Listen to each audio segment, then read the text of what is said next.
The Chinese Communist Party covered up the coronavirus, but they had no choice. That's just how their system works. And now people are dying.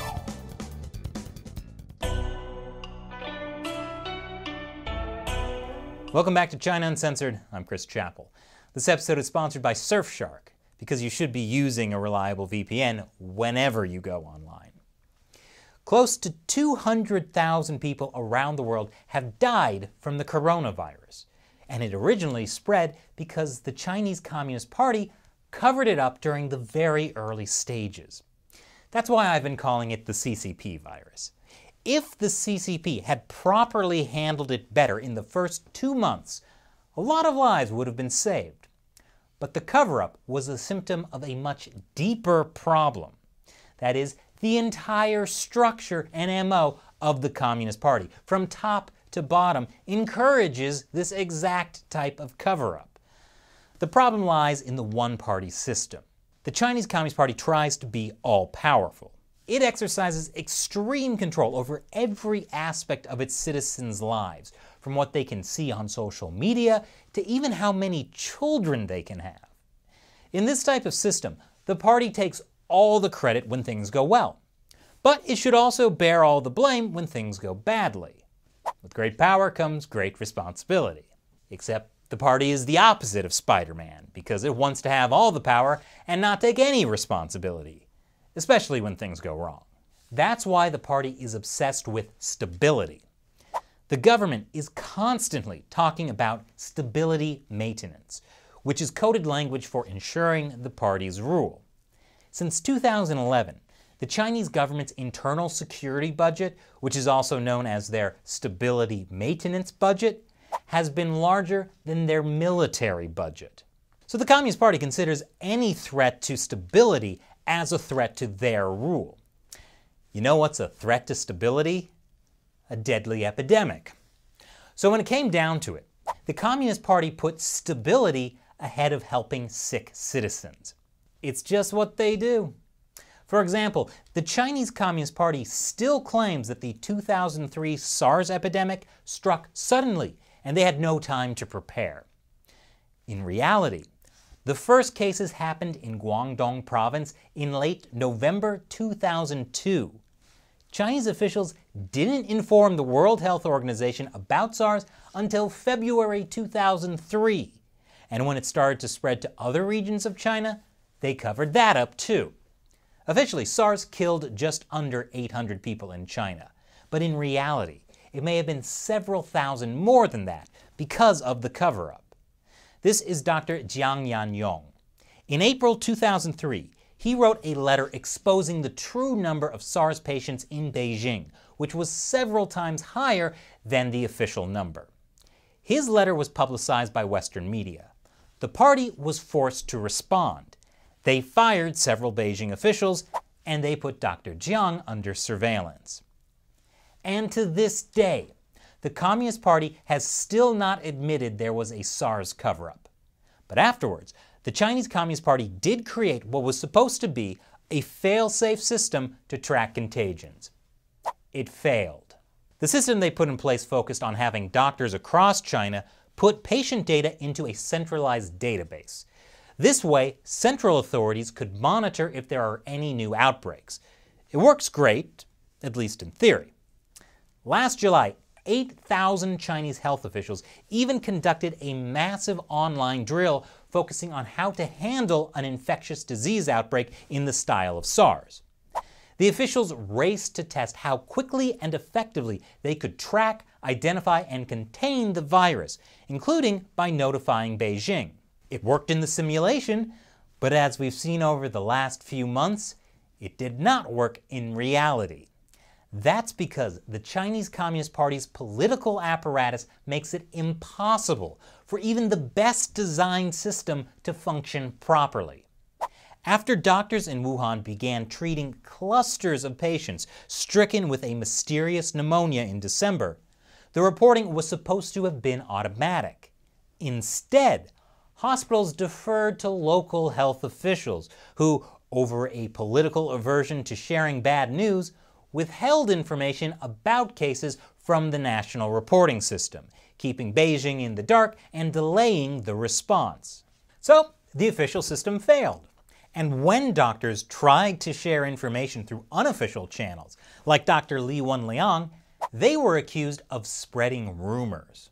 Police eventually forced Dr. Li to sign this statement admitting to illegal behavior, including publishing untrue discourse on the internet. You see, because of the party's top-down system, any unofficial information is dangerous. Rumors are a threat to stability. Anyone who speaks out is a troublemaker, like Dr. Jiang during SARS or Dr. Li during the CCP virus. 3 weeks after Dr. Li's warning, Wuhan should have looked like this, with authorities diligently preparing for the worst. Instead, it looked like this, as local authorities held a massive potluck banquet for 10,000 families on January 19th, nearly 3 weeks after Dr. Li Wenliang tried to warn people.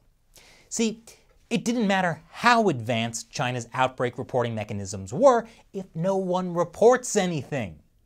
Hospital officials didn't want to get in trouble with local officials. Local officials didn't want to get in trouble with Beijing. The Chinese Communist Party itself can never be wrong, so whenever something goes wrong in China, lower-level officials become the scapegoat, which means they're afraid to do anything. Everything's fine in Wuhan, there's no epidemic here. Of course, when it turns out there is an epidemic, local officials get fired anyway. Another problem with the Communist Party's centralized control is that they can't let anybody else help during a disaster, like civil society groups, churches, or nonprofits, or in other words, its own people. Even the Red Cross Society of China is controlled by the government. It's also notoriously corrupt.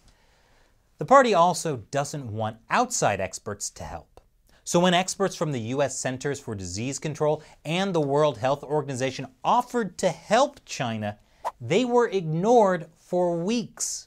Meanwhile, Chinese state-run media repeatedly published articles in mid-January claiming the virus was preventable and controllable. And then, Chinese authorities shut down the laboratory that first shared the coronavirus genome with the world for political rectification. So this wasn't just a mistake by a few local officials. The Chinese Communist Party itself, from top to bottom, was involved in the cover-up. The Chinese communist system is corrupt. This report by the Associated Press says that top leaders, including Xi Jinping, knew that China was facing a serious pandemic in mid-January, but did not disclose the extent of it to the public for 6 days. In those 6 days, at least 3,000 people got infected, and that was enough to allow the coronavirus to spread out of control. On a government teleconference on January 14th, the head of China's National Health Commission, Ma Xiaowei, said that the epidemic situation is still severe and complex, the most severe challenge since SARS in 2003, and is likely to develop into a major public health event. Now, you might think the implication here is, okay, it's time to warn the public and stop this thing before it spreads further. But instead, in the memo, Ma demanded officials unite around Xi Jinping and made clear that political considerations and social stability were key priorities during the long lead-up to China's 2 biggest political meetings of the year in March. So basically, China's top health official said that political considerations and stability were more important than alerting the public. Not that it helped, since the CCP had to cancel those 2 big political meetings anyway because of the coronavirus. Ironically, the cancellation was as a direct result of the CCP emphasizing their political considerations. The Chinese communist system rewards cover-ups and punishes truth. This isn't a new thing. When millions of people starved to death during the so-called Great Leap Forward of the 1950s, local officials who lied and told Mao Zedong that everything was great got promoted. Especially the liar who told Mao that hat looks great.